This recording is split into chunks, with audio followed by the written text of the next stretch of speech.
Samantala, mistulang ginisa ng isang foreign media si Senator Antonio Trillanes IV hinggil sa patuloy na pagbatikos nito kay Pangulong Duterte.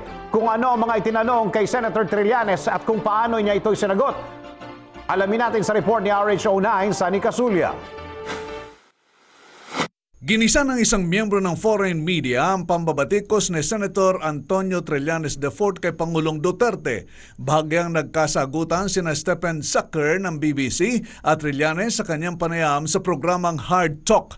Kinwestiyon ni Zucker ang negatibong komento ni Trillanes sa Pangulo na taliwas umano sa 75% approval rating nito sa publiko sa kabila ng kontrobersyal na giyera kontra droga.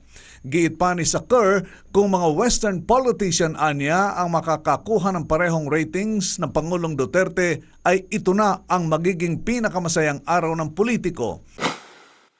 It's not easy for me to judge, but looking at the comments made by members of the public in Manila to news agencies, they're saying things like, the streets are safer now. Here in the Philippines, we needed a ruler with an iron fist. These are quotes from the general public. That seems to be the mood. The ratings for Duterte still remain high, 75% approval rating.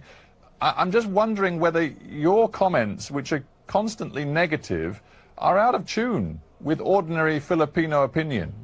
Well, the numbers that you mentioned are the latest numbers way back in March. But if you look at where his numbers were when he assumed office, it went as high as 92%. So in less than a year, it went down by 17 percentage points. Well, and I believe but believe me, Senator, if a Western politician could command 75% approval ratings, they would regard that as the happiest day of their life, believe me.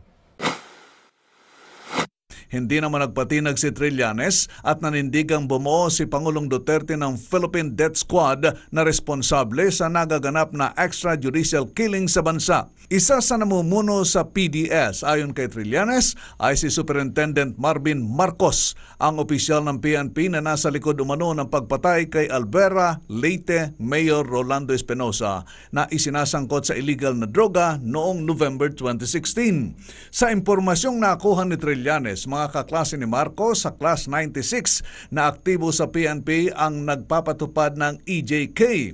Ito ang nakikitang dahilan ng senador kung bakit pinababa sa homicide ang kasong murder ni Superintendent Marcos at 18 iba pang akusado sa pagpatay kay Espinosa. Para sa MBC Network News, RH9, Sunny Casulia, naglilingkod sa pagbabalita. I-like po ang page ng DZRH News Television para updated at i-share ang trending news na balitang ito para mas marami ang makabalita. At mag-comment para alam namin ang opinion mo.